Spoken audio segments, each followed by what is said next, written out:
What up, YouTube? Billy the Kid here. I am back, and I have just one thing on my mind. I don't know about you, but today I am in the mood to steal that ninja. I am sorry I had to break this into 2 episodes, guys. Not typically my style, but other one was took a little longer than I anticipated. So here it is. Without further ado, let's learn how to steal a ninja. One, two, one, two, three, four.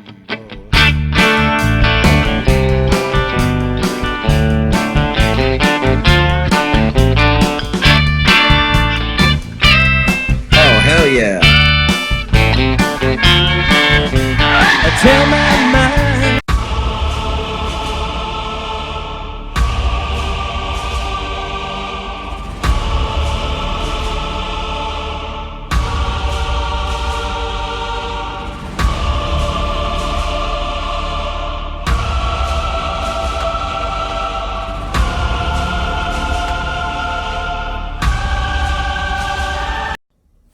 Alright guys, welcome to my garage. As you can see, it's a complete shit show per usual. Just because I'm always tinkering on something. I don't know if you can see that, but I got the Virago 250 over there. I got the 83 Shadow 750 and the new Ninja 250 2005. And then the 98 snowblower. Can't forget the 98 snowblower. My other baby's in storage, just because I don't like to even get it cold. So, you can see the Ninja here. I also got my GoPro on to pick up a new session. What do you guys think? So I'm going to run this with the Ghost. I must say I still prefer the Ghost. But this serves its purpose for certain things. So, here's Ninja 250. It's basically entirely stock.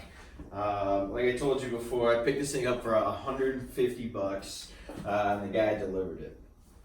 So, let me start by just kind of going over the general mechanics of any motorcycle that doesn't have a chipped key. Your basic motorcycle is going to have 3 locks on it, sometimes 4. The ignition, gas tank, and the bike lock. So, as you can see, this key works, and this key actually came from this very project. I think my battery is dead, unfortunately, but just because I've been sitting on the trickle charger, and it is 4 degrees outside. So you have the ignition, gas tank, bicycle lock, helmet lock. So, and each one of these is going to have a manufacturer's code distinct to the lock. So, what that means is, and it's not published anywhere. The dealers don't have records. I'm sure there's records somewhere, but they are not easily come by. So you could take out the ignition, obviously, and get the number off the back of that. You can take out the gas tank, but as most of you know, gas tanks have to be open for you to get them out without severely damaging them. Ignition can be pretty darn tough. So,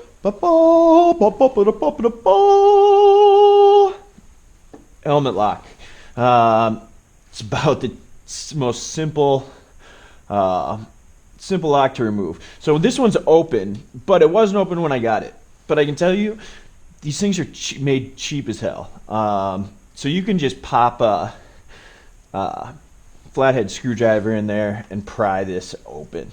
So let me grab, again, absolute disaster in here, but I know exactly where everything is. So if I recall, it's a Phillips. Use this little baby guy. So pretty simple. Get it in here. It looks like it's a little strip, so this might be a little more difficult than I anticipated.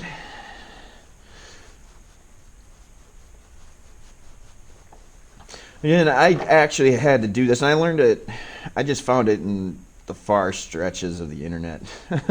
And I kind of said to myself, I'm like, there's no way it's that simple. yet to find any other videos on it online, I'm guessing, because most people don't want to publish it. So, again, this is the original lock for this bike. And you'll see, and if not, I'll take some pictures of this, because this is going to be super hard to see. Alright, there it is. A little spit shine. I'm going to put this back before I lose a screw and forget about it, because that's totally my MO. Finish up a project and be like, hey, I got 3 extra screws. Well, I guess we'll just gas it until something falls off. Let me see here. Come on, you little shit. I think I could have picked a longer screwdriver, huh?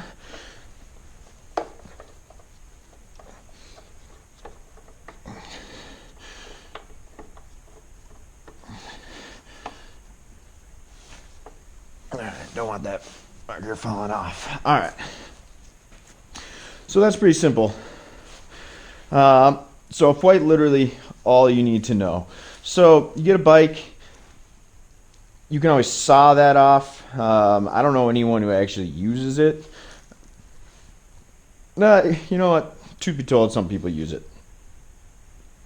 But they're easily replaceable.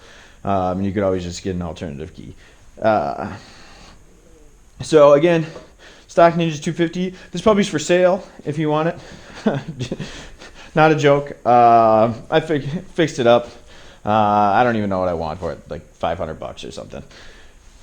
Don't care. But so I'm gonna go back inside and we're gonna switch the work entirely to the computer. So that was the tough part, and it's cold as balls out here, as you can see. Yeah, I think it's like 4 degrees. But I gotta say hello to my baby while I'm here. Dude, I think I had this guy hooked up to the trickle charger. What do you think the odds are this thing fires up? I'd say about 0. So I haven't fired it up in about a month, and it's cold as fuck.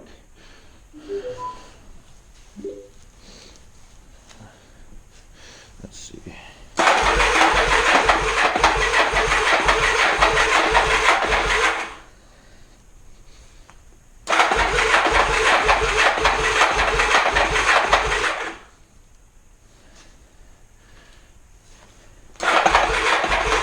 I get a little fancy with the screen sharing and all that nonsense. So I'm gonna be operating from like 3 different cameras, but we're gonna jump into some of the technical details. So forgive me as I flip back and forth.